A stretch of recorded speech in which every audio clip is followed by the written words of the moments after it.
Yo, what is going on YouTube? I am Germ here. Today we have some really interesting news to talk about coming out of the LEC. This is a story that people have kind of been wondering about maybe for the last year, maybe the last 2 years. I really think this is going to be a big story throughout all of 2022, and depending on how things play out in 2022, this could definitely be a bigger story going into the future. And that is all about, the teams that are and are not in the LEC. Is Astralis, SK, some of these other weaker and more uninspiring teams and brands and organizations in the LEC, are they going to, continue to gatekeep other teams out of the LEC? Are they going to improve? Are they going to start spending more money? Are they going to sell? Is the LEC going to expand to 12 teams? Is Kcorp, Koi, some of these other teams going to get in there?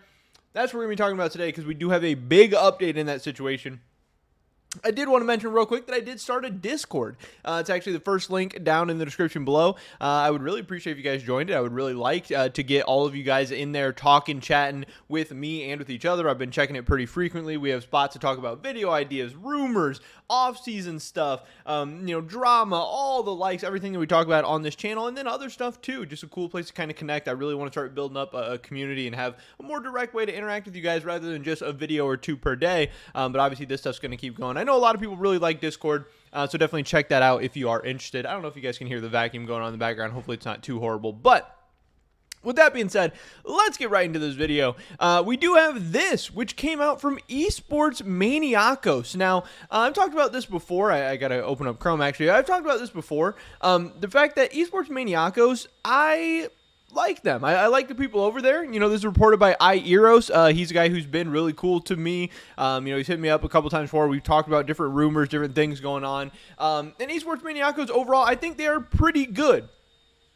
Now, I do not think that they are like S+ tier or S tier in terms of reliability. I think they've definitely put out some stuff that's not ended up coming true before. Maybe they've even put out some stuff that's false before. But I think overall they do a pretty good job. They're pretty entertaining. They're not afraid to, kind of butt heads with some other people in the field. They're not afraid to call some people out. They do a lot of things that I really appreciate. And overall, I think they are good for the scene. I think they, have a place in the scene. They have their niche. And I think they do a good job of it. And I really do overall respect those guys. I see a lot of people that really love them. Definitely a lot of people that really hate them.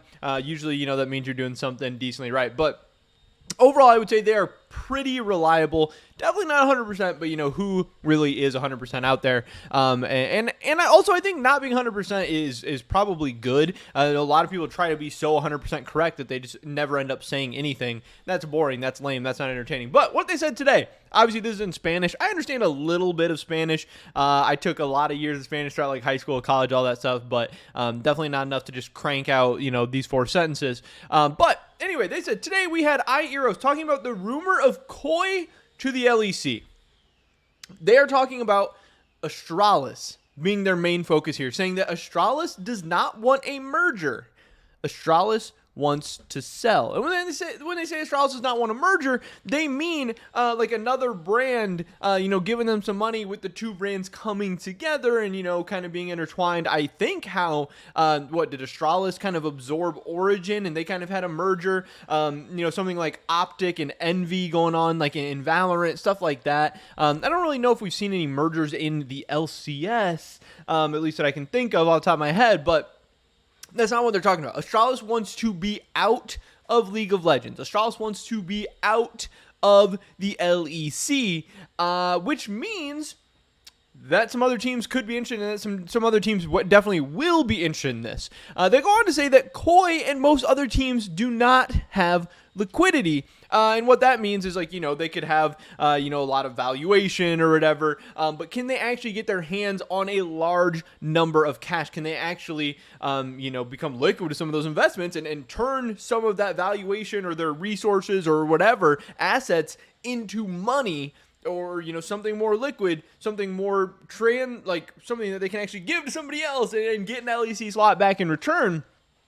And what they're saying is that, it seems like a lot of these teams are not super liquid, even though Koi, insanely popular, even though Kcorp, insanely popular. Who I don't know all the other, teams that might be looking at spots. I know there's Berlin International Gaming. I know there's definitely obviously some other big organizations in the ERLs. that could maybe potentially one day hope to get into the LEC. But obviously, there's not a ton of money to be made in the ERLs. Obviously, Koi and Kcorp are big exceptions in terms of fan base and probably merch sales and all the sponsorships and stuff they're supposed to sell. But the crazier thing here is that they say the square. I'm assuming they mean the spot, like the square of the LEC, or the square of this deal would be between $40 and $50 million. Now, they're saying that's what it would be. Is that actually what it would be, or is that Astralis' asking price or their starting price?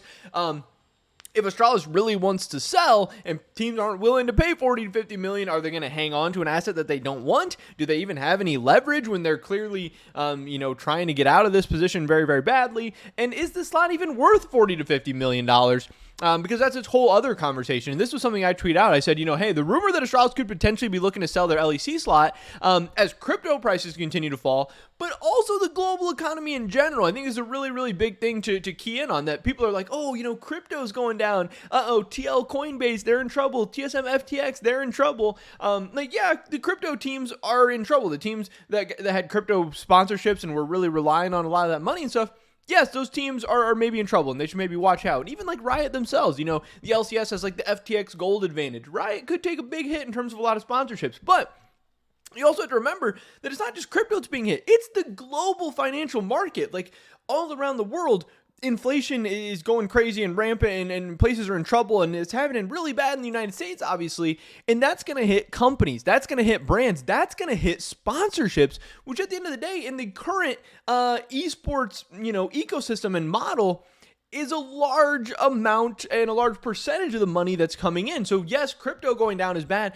but also depression, recession, concerns, fears, all this stuff. And in that environment, you do not want to be a speculative and unprofitable business. Well, what is esports? What are esports teams? What is the LEC? What is the LCS? What are these slots? These are largely unprofitable businesses. These are largely very, very speculative, very, very investor and sponsor backed businesses. So, Astralis want to jump ship. I definitely understand. Now, I would not be shocked at all if throughout the rest of 2022 and even into 2023, if all markets, across the world continue to trend downward, which is very possible, if we don't see other teams looking to sell. Could there be some LCS teams that look to sell their spots? Absolutely. And is it going to be difficult for them to get top dollar for those slots? Absolutely, because they want to get out because, of how the financials are looking, and why is somebody going to want to come in and overpay? And, when we look at this $40 to $50 million, price tag, that seems ridiculous to me. And if we look at, that's in euros. So if we look at 40 euros, that's actually $41.88 million. When we look at 50 million euros, it's actually $52.35 million. It's like almost 5% more. It's like 4%, 5% more. In terms of dollars, and I think, Americans will get a lot better idea with the dollars than the euros. So it's pretty crazy. And yeah, I don't know. Obviously people are going to say, oh, Kcorp, they're so popular. They have so much money. Or Koi, they're so popular. They have so much money. And Kometo's so rich. And Ibai's so rich and all this stuff. But $40-50 million is no joke. And to be able to spend $40 to $50 million, you have to have more than $40 to $50 million. Because if you have $40 million and you spend that on LEC slot, then you have $0. Then you're not going to be able to do anything. So you need to have more money in this. Obviously, you're not just going to all pay straight cash. Obviously, some of it you would hope to get outside investments or sponsorships or whatever. Some of it you might even be able to finance, in terms of like loans and stuff like that or whatever. But guess what? Interest rates are going up everywhere. Loans are getting more expensive. Cheap, easy debt, good debt is harder to come across. This is just an environment that is going to make teams want to sell and make teams not want to buy. And the teams that want to sell, they're going to have to lower their asking prices. And the teams that are going to want to buy, they're going to want to, lower the price that they're willing to pay, because the prospects of the next couple of years for esports don't look all that great. Advertisers and companies are going to be spending less money on esports, if not dropping out of esports altogether. And some of these teams are already unprofitable. They're already hanging on the edge. They're already on a lifeline. And the financials are potentially about to get worse over the next couple of years. So is this maybe an opportunity for a Koi to get into the LEC? Is this maybe an opportunity for a Kcorp to get into the LEC? Is this maybe an opportunity for a Mr. Beast to get into the LEC? Maybe. And this is kind of the first news that we're really hearing about a team actually looking to sell their spot. Obviously, people have assumed Astralis might want to sell their spot for a while now, but things actually seem to maybe be heating up. Now, is that going to light a fire under Kcorp's ass or Koi's ass or whatever to get some money together and see what they can do? Or are they going to wait? Are they going to play patiently? Are they going to say, hey, that's fine. We'll just wait for the asking price to come down. We're not paying that much. We don't have that much. If you want to come down to our asking price, fine. If you don't, we'll just keep dominating, the Spanish league and the French league and win an EU Masters and, not spend $50 million on an LEC slot that is probably just going to end up losing us a lot of money in the short term, especially with the upcoming market conditions. So who knows what's going on, but this was just a really, really big update that, yeah, maybe this is the beginning of an opportunity for a Koi or Kcorp or Mr. Beast or whoever to get into the LEC.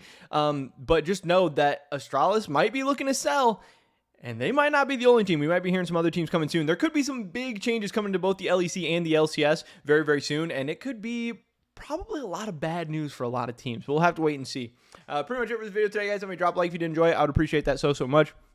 Leave a comment down below. Let me know what you guys think about this story. Do you think 40-50 million is a fair price? Do you think Astralis is crazy? Do you think any team's going to pay that? Do you think Astralis is going to hang on to it, sell? I don't know. I'd love to hear your guys' thoughts and opinions. Subscribe, stay up to date on all my latest content. We'll catch you guys in the next one. But until then, peace.